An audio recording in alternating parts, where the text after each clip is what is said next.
च्या घडामोडींचा आढावा घेऊया।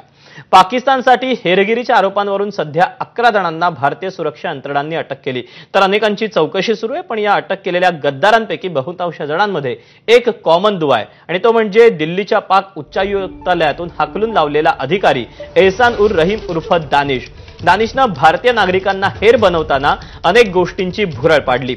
यूट्यूबर ज्योती मल्होत्राला तिचे फॉलोअर्स वाढवण्याचं, तर पंजाबच्या विधवा गजालाला लग्नाचं आमिष दाखवलं। तसंच यामीन मोहम्मद आणि शहजादला प्रत्येक पाकिस्तानी व्हिसा मागे कमिशनचं आमिष देऊन जाळ्यात अडकवलं।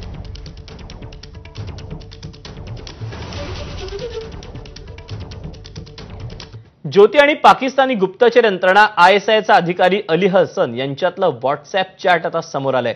त्यात अटारीवर एखाद्या अंडरकव्हर एजंटबाबत माहिती काढण्याचं काम ज्योतीवर ISIनं सोपवलं होतं, अशी माहिती समोर येते।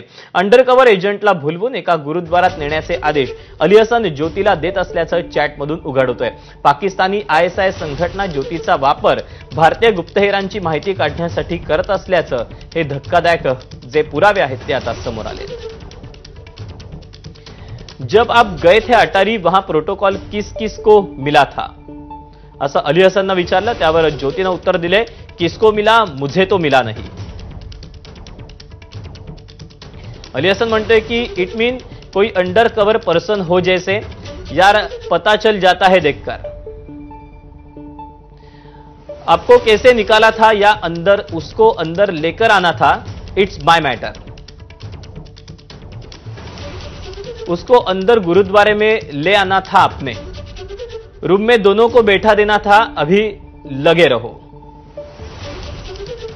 तर त्यावर ज्योतीनं म्हटलंय, नहीं इतनी पागल थोड़ी ना थे वो।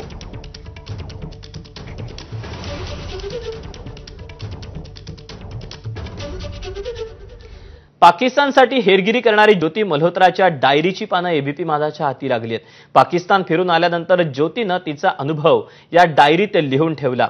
ज्योती पाकिस्तानच्या प्रेमात कशी पडली होती हे तिच्या डायरीची पानं वाचल्यानंतर वेगळ्यानं सांगण्याची गरज नाही। पाकिस्तान सरकारनं भारतीयांसाठी तिथल्या गुरुद्वारा आणि मंदिराची दारं उघडली पाहिजेत, असं मत ज्योतीनं तिच्या डायरीत नमूद केलं। तसंच लाहोर फिरण्यासाठी मिळालेले 2 दिवस देखील कमीच होते, असं देखील तिनं डायरीत लिहिलं आहे। ज्योतीची पाकिस्तान डायरी। 10 दिवस पाकिस्तान फिरल्याच्या नंतर आज भारतामध्ये परतले। या दौऱ्यामध्ये पाकिस्तानच्या जनतेचं खूप प्रेम मिळालं। आमचे सबस्क्रायबर्स आणि मित्र देखील भेटायला आले। लाहोर फिरण्यासाठी 2 दिवसांचा वेळ सुद्धा कमी पडला। सीमांमुळे निर्माण झालेला दुरावा किती दिवस कायम राहणार? मात्र मनामधली कटुता कमी झाली पाहिजे। आपली माती एकच आहे, नाळही एक आहे। पाकिस्तान सरकारनं भारतीयांसाठी जास्तीत जास्त गुरुद्वारांचं आणि मंदिराचे दरवाजे उघडले पाहिजेत। 1947 मध्ये फाळणीच्या वेळी दुरावलेल्या कुटुंबाला भेटता आलं पाहिजे।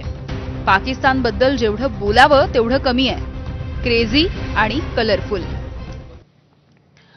अवघ्या काही रुपयांसाठी पंजाबच्या गजाला नावाच्या महिलेनं देशाशी गद्दारी